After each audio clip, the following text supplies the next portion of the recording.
All right, so the questions I got for you today are: what first stirred you when the Western North Carolina donation drive came together? Was there a moment when you realized this is bigger than we thought?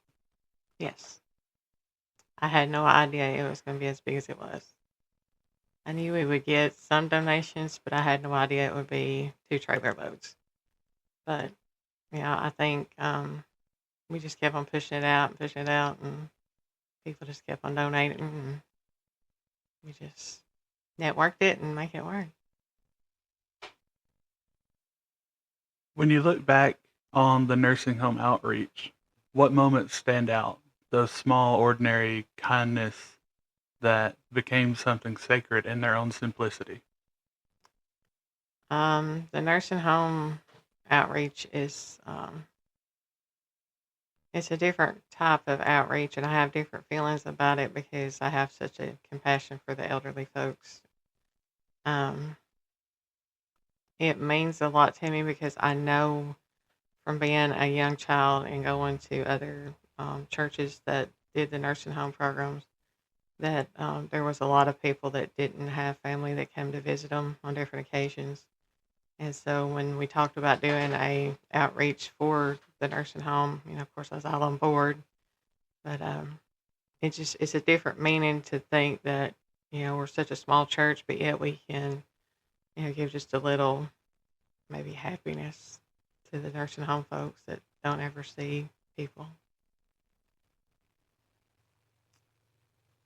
The threads of hope quilters stitch prayers. The threads of hope quilters stitch prayers into fabric one square at a time. How did that ministry begin in your hands, and what surprised you along the way? This one really hasn't even taken off the ground yet, but to be able to meet a lady and that was involved in the Hurricane Helene thing in North Carolina, and to know that she just had these extra quilt tops that a lady had donated that nobody else could quilt. It just kind of fell in my lap, just because I don't really call myself a quilter. I like to just mess around with it and do it as I can. But it just seemed like the right time to go get them and to start a different project in church. And hopefully we can reach out into the community and get some more people involved in it and, you know, try to do what we can with it. And There's a texture to making something by hand for someone you'll never meet. How did that shape your view of service? hmm, that's a great question. Well, it's like with the prayer bears, I just sat down and thought one day I'm going to try to make a prayer bear, and to know that it's not really the fabric or the stitching or anything, it's just the love and the prayer that goes into it. That if somebody else can reach it and think, well, somebody else was thinking of me when they made this, or just give somebody a little hope when you give it to them. It's not about the bear, it's not about the material or anything. It's just about that they have been prayed over, and they're stitched together with love because I do that.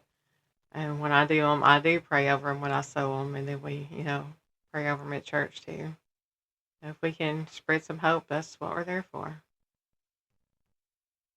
During the soup and chili dinner, the room felt almost like a hearth, a warm buzzing full of neighbors catching each other mid stride. What did you feel watching people gather like that? It's very heartwarming. I had hoped it would be bigger than it was, but I'm glad it was kind of small our first time doing it. Um, but I love to see the community and the church and different folks come together. Even though that if they don't go to our church or we don't necessarily know them, we can always, just try to spread the word and, invite people to come in and join us with everything we do. So many of these projects started as a spark, an idea that was tossed around in a meeting or a need too obvious to ignore. What role do you think courage plays in small churches stepping into big tasks? Well, I think being a small church, to me, it's more hands on than it would be in a bigger church setting. But to me, it's just all about the church, community, family, loving on each other, just keeping it small and then just letting it grow big instead of just jumping at something that's already big and trying to make it go from there.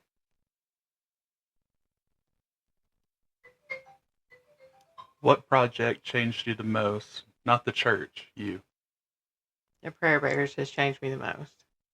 I mean, I loved our trip to North Carolina. That was so much more than I ever expected. But the Prayer Bears have been more of um, the thing that's changed me the most because I don't guess I really realized how far and wide they would go because they have gone all over the United States. And that's more than I ever imagined. I thought it would just be, kind of local, our church, our family, whatever. But I didn't dream it would ever go that far. If you could speak directly to someone in our community who has never volunteered, what would you want them to know about the joy hiding inside the work? I would just say just try. I mean, just try to volunteer one time and see if you like it. If you put your whole heart into it, there's always something you can get back from it. When did you think of the next decade of our church? What do you hope to see planted? What fruit do you imagine growing from all these years of sowing? I hope that our church will eventually be able to build a new church. I hope I'm there to see that happen. Um, I feel like we're getting more involved in the community that maybe we could draw more people in, even if not from the exact community, but maybe from our family communities here where we live. Um, I just, I just think it's going to grow bigger than what we anticipate. And finally, what has the Lord taught you through these projects that you didn't expect to learn? Um, well, the past 3.5 years, I've learned a lot of patience.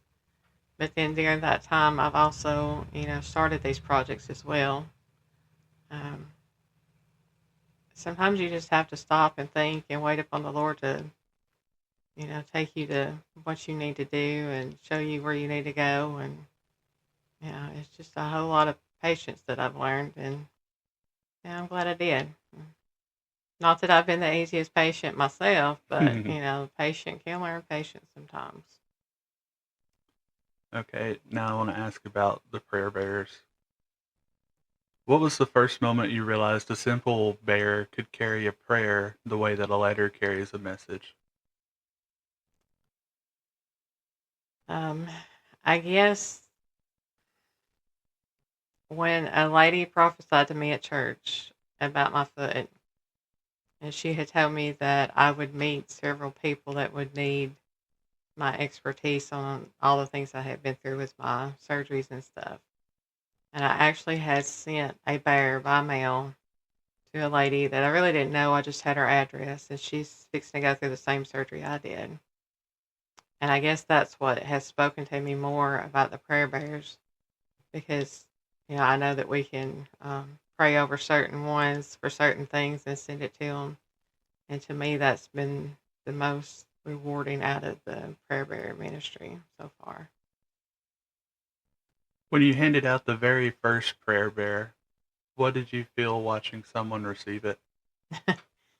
It was a joy, actually, because I remember the person was really thrilled at having one, and not that they knew what it was, but after reading the little card that's in it, and us telling them about it, it was a thrill to watch somebody, think that somebody else was thinking of them. Every bear has a personality of sorts: fabric, color, weight, even the tiny details. How do you choose what goes into each one, and what does that process mean to you? Um, well, if I'm doing one just for a particular person, I try to look at them and think about maybe what their favorite color is or design or whatever. Um, And if it's some that we haven't taken to church to be prayed over, I have some little prayer cloths that have already been prayed over by the church that I can sneak into them. Just different things like that. Um, I don't know. It's just a weird feeling that you just have that you can just look at somebody and kind of figure out what their favorite color is and what design will go into it. Has anyone ever shared a story with you about how a prayer bear helped them through a night or through a season? What moments stay with you? Yeah, I actually have a client that I clean house for, and we have made her one out of the same color of sheets that she has on her bed. And after she lost her husband, we had give her that bear, and she sleeps with it every night. And she says it brings her comfort, knowing that she's not really sleeping alone, but she has her prayer bear with her. So that really, yeah, struck home with me. And does she have a name for it? Yeah, she calls it the Melinda bear. uh, there's something tender about creating something with your hands, knowing that it's going to travel into someone's grief, sickness, or loneliness. How do you prepare your own heart for that?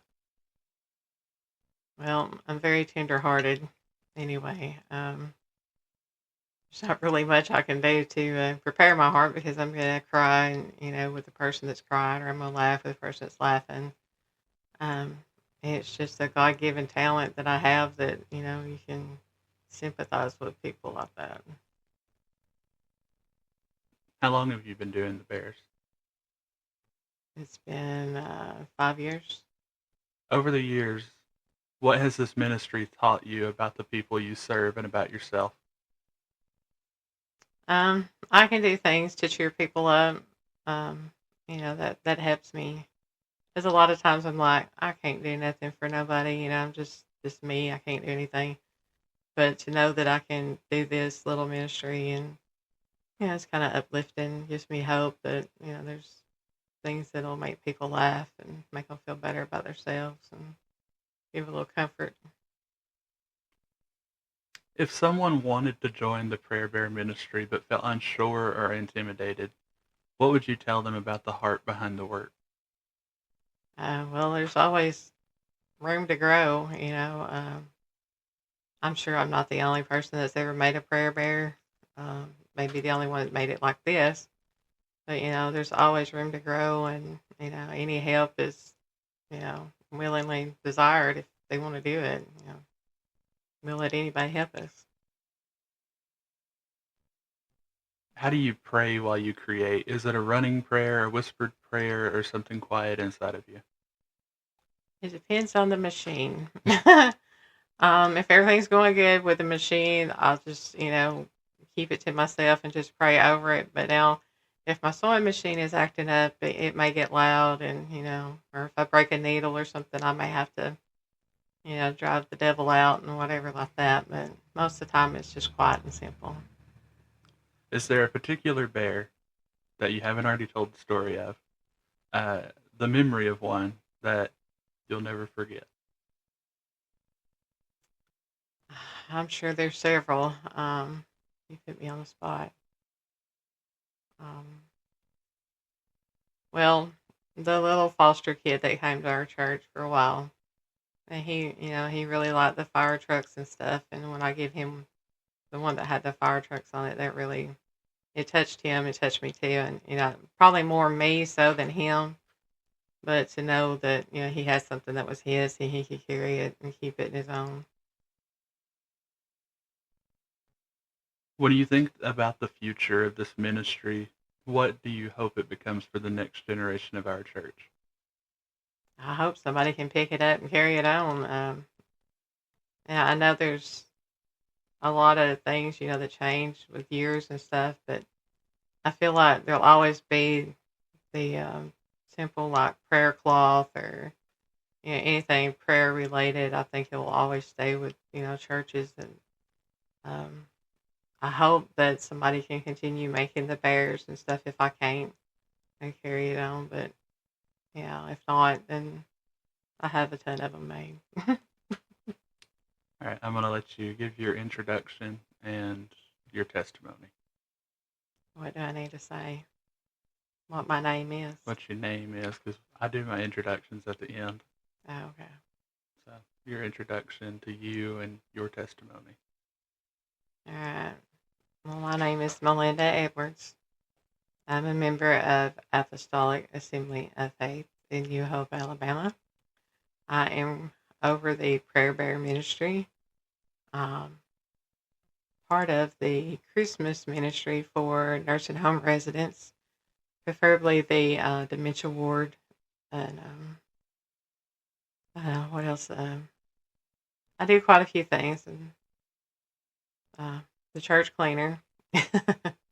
And I guess my testimony would be I was saved in a Baptist church when I was 9 years old. It's not always been easy living the Christian life, but and taking care of my mom for 30-something years that have Parkinson's. I raised two beautiful kids that are both very smart, very intelligent, and Don't grit your teeth when you say that. I actually did have a role in getting my husband Philip involved in the church, because he wasn't involved in a church at all when we first got married. Yeah, Christian life is hard, but it's so worth it to live, and give everything back to God that you can give Him, because He's given us a lot. We've been truly blessed. That's about all I got. Okay. Well, thank you. Thank you.